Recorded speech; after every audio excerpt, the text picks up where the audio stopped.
Hello and welcome to the video introduction of the Fanboys Strike Back Podcast. This is a 15-16 minute video just of me talking about the Fate of the Furious, Fast and the Furious 8. I do get a bit excitable and I do jump a bit ahead of myself, but this is my first time ever doing something like this, so hopefully you guys enjoy it as much as I did making it and talking about the points that I like to talk about. I would like to do more of these in the future. I probably will if there's something that Darren doesn't like that I do. And which is kind of like why I'm doing this here, just to kind of give you an insight as to what we like to talk about and the points we like to make. But anyway, I hope you guys enjoy it as much as I did making it, and hopefully I get to do more of these in the future. So if you do enjoy it, give us a like, give us a share, tell your friends, tell everybody if they like movies to give us a listen. Anyway, enjoy the video and take care.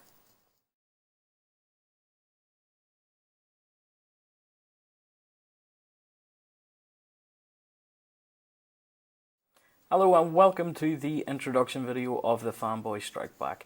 I am one half of the team, my name's Gavin, and my other half, sounds rather strange saying that, is Darren. What we're going to do is, over the next couple of weeks, we're going to start a podcast based on everything about movies that you can think of and TV related. We're going to take it, we're going to hopefully make it, and you'll listen to it. That's the aim. But what we're going to do first off is I'm going to give you a slight introduction to it through this video. Now, with this video, this is really just me saying hi and giving you kind of a taster of what's to come. I have just got through watching the Fate of the Furious. Usually I give these movies one or two tries. The first take of the movie is just me generally enjoying it. The second take of the movie is me making points that I would like to talk about. Now, I have these points down here on the computer here, so I'm going to be reading these points out. Now, saying that now, it's just, what have I got here? I've got about 4 points that I'd like to talk about to you, and it's a bit ridiculous. Like, all Fast and the Furious movies are getting very ridiculous at this point, but I still enjoy them. I'm one of those people that will literally watch what they release, but in the sense that if it gets too ridiculous, I'm going to say, and it got beyond ridiculous now. Just one point, but there's points that I'm not even going to talk about, and obviously this is going to be spoiler central, so if you don't want to know what's going on in the movie, I would suggest you kind of either skip by this point or just drop in the comments. If you want to hear us talk about something in particular that you want to hear, let us know. We'll see if we can get around it. We have a couple of weeks of content planned out, so we'll get through it. And if something arises in the comments that we really want to do or we think is really awesome, we'll do it. We'll give it priority, because what we want to do is we want to get interacting with you guys. We want you to tell us what you want to hear and we'll talk about it. But yeah, so back to the point at hand here. So this movie, I can see why Dom did what he wanted to do. There's a big meaning behind it. If you do watch it, fine. So I'm just going to get into it here, right? Again, this is your warning. If you don't want to know what's going to happen, grand. So at the start of it, Dom meets this kind of mysterious girl. Let's just put it like that. Peter Andre knew what he was talking about. She hands him a phone and blackmails him into doing this, right? They go on a heist. They steal this big EMP thing, put it in the back of Hobbs' truck. They're all fucking hauling ass out of there.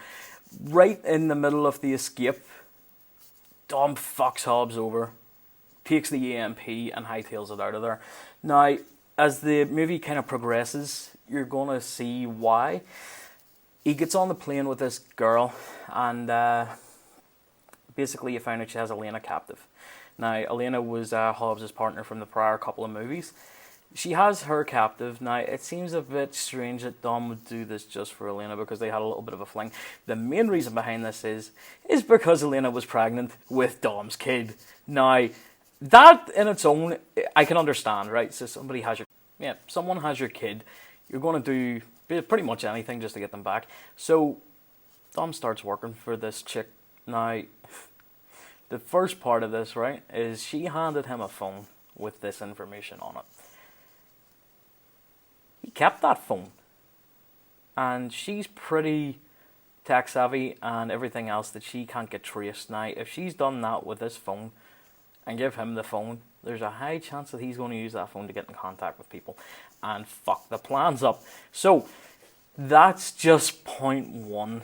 Now, point number two is, if you remember back to the last movie, when Deckard Shaw went in to get the files from Hobbs' office and he had that big fuck up and, he was pounding the shit out of fucking Hobbs, putting him through tables, fucking near killed him. He threw a grenade, right? And Elena came in, and at this point Elena's pregnant, right? He fucking jumped out that window with Elena in tail, right? Well, sorry, he didn't fucking jump out the window, he got blew out the window, let me put it like that, right? This girl's pregnant. I'm not going to say more on that because pregnant girl getting blew out a window and she still has this kid. Fast and the Furious logic. So, point number one. Alright, now we're going to skip forward, right? We're going to skip and buy all this stuff. They've got cars and shit at this point, right? So, this girl's a hacker again, like I say, okay? So, she's hacking away. She's got God's eye and shit. And she breaks in to the main office here at the strong point, right? To steal God's eye. That's what it was, right? So, she breaks in. At this point, she has no qualms about killing people. She's going to do everything she can to get what she needs. Now, she breaks into their headquarters, steals God's eye, has the whole team lying at the floor, lying at her whims, okay? She walks in and lets them all survive. If you're a bad guy as bad as she is and you're going to do this shit, you're going to walk into that room. In fact, you're not even going to walk into the room. You're probably going to, like Rainbow Six Siege, fuse that room. You're going to send bombs in, blow the shit out of these guys, and if they survive, you're going to walk in and pretty much nut them just to ensure that they don't fuck your plan up. Now, she let them all live. Then again, I suppose if you kill them all, you don't have a story. Okay, so enough of that there. Point number two. Okay, so like I say, we're going in a wee bit further here. And they have cars. She's hacking away, right? She's seeing where people are, who's all lining up where. Now, Dom hightails it out there and goes to speak to an English girl, right? You later find out, through the course of the movie who this is. I'm not going to spoil too much. I just want to talk about the points that I want to talk about. So, she starts hacking away at these cars as Dom's going through the city trying to get to the motor blockade to get this steel case. So, she starts hacking into cars, right? Now, I can understand, you can hack into cars, a little brain thing, but you'd have to be inside the fucker, right? Now, she's doing this remotely, wirelessly, and she's she's driving cars that aren't self-driving cars. All these things would have to be the Tesla car or some shit for her to do that, but they're not. So, again, Fast and the Furious logic here. If you can't do that, you don't have story, but try and ground it in the real world at least, instead of just having all these mad flocks of cars coming together that don't do the shit that they're supposed to do. I'll not talk about that too much anyway. So, not to mention that. So in the same scene here, right, we're driving through New York City in rush hour traffic, right? And somehow, going through New York City in rush hour traffic, there's fucking clear roads. Imagine that shit, right? That's not going to happen. That'll never happen. You'd be the fucking apocalypse and that shit would still be busy as fuck. That's not happening. Ever. Ever. So, like, I can't understand that one either. But let me talk about a couple of more points, and then I've got a few unbelievable ones here anyway, okay? So, let me see. So, what I was going to say was, the last point in this, okay, is at the very end of the movie, where Dom pulls off this amazing fucking feat of outrunning a heat-seeking missile. Now, the reason they're able to do the heat-seeking thing, right, is because Dom has this car retrofitted with some type of fucking thermal exhaust that's shooting flames and shit, okay? So he's balling along there. Heat-seeker missile flies out of this fucking nuclear submarine that they're all trying to outrun, and it starts chasing him, right? He fucking flies off this cliff, straight over the submarine, and is all, "This is for my son." And the fucking heat-seeker hits the nuclear submarine, blows the shit out of it, and he does this amazing thing. He always fucking manages to do, like, the most unbelievable things, where he was engulfed in flames, right? So the car's rolling like shit away from this thing, right? He bails out of the car, right? Stands there. So the submarine's getting blew to shit. This big fucking fireball just erupts, so it does, from the submarine. And I'm talking this thing, it kind of looks like a tiny nuke went off, but it isn't that bad. So this big fireball explodes out of it, right? It's coming toward Dom. You're sitting here thinking, holy shit, this guy is fucked. He is not surviving this. So what happens? So he's standing in the middle of this fucking big, fucking big plate of ice, and all the cars surround him, right, as if to give him some kind of protection. Now, the last time I checked, if you're standing out and a fucking fireball is coming toward you,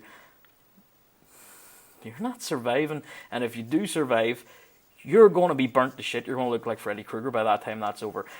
No. Dom, apparently parked cars protect you, so if a nuclear bomb goes off in the vicinity around you, do like the Americans told you, get under your tables, hide behind your cars, and you'll be fine. That ain't happening. That sure as hell ain't happening. But you catch my drift. This is what generally these podcasts will be like. It'll be us pointing stuff like this out. Now, while at the same time, they were kind of negative points, they were kind of funny as well, because I found them hilarious. Excuse my phone going off. But yeah, I found them hilarious, especially that last one. And again, I don't understand how they can address these, especially the pregnant Lena one, with her getting blew out a window and landing on a car, and, you know, Hobbs getting put in hospital because of this same thing, and she walks away, absolutely nothing wrong with her, pregnant with a kid. Don't ask me why. But it was an enjoyable movie. I'm not going to lie. I enjoyed it. I sat here, I watched it, I liked it. Yeah, I'm probably going to watch the next one as well. The main thing that keeps me bringing me back to Fast and the Furious is I'm a bit of a... I like cars. I like looking at cars. I don't know much about them, but I like seeing them in action. But that's just me. It's kind of strayed away from the car thing. It's kind of more, you know... I mean, the last couple have been kind of like heist movies.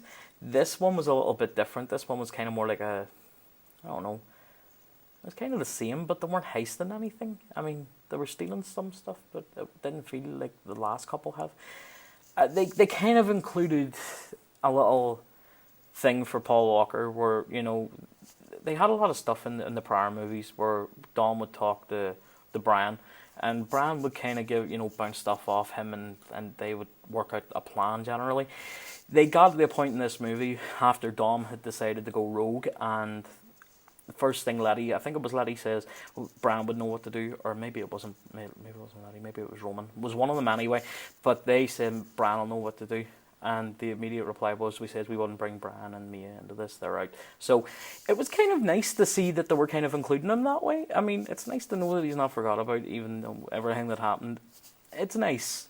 That's all I'll say, it's nice, because you really notice that he's not in this movie as much as you notice that Dom and him weren't in Tokyo Drift. It's a big presence to leave out of a franchise that he's been a part of for nearly every movie bar one. But it is what it is. They'll probably include him in some way, the same way that they included him in the ending sequence for Fast 7. They'll probably do some CGI stuff later, you know, in future movies. And if they do that, I hope it's a bit tasteful, kind of the way they done with Peter Cushing in Rogue One, which was absolutely badass. I was not expecting that man to have more screen time dead than he had alive and be such an integral part of that movie. But that's for another cast. That's not this one. That's not the introduction. That's part of the May the 4th special. So please tune in for that. I'm doing a little bit of promo here as well now.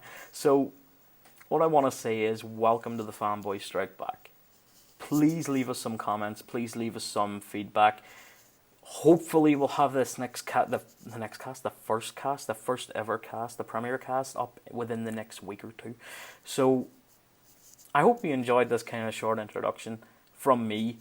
I'll see if I can get Darren to do one. If he can, brilliant. If he can't, hello from me. You'll speak to Darren shortly. You'll hear Darren shortly. Yeah, far as a comment, far as an email, tweet us. We'll have everything up and running by this point. So I'll include links and stuff and Twitter names on the video. So, like I say, guys, keep rocking. Let us know what you think. And hopefully we'll be infecting your ears soon enough with our random and weird style of chit-chat. So until then, adios.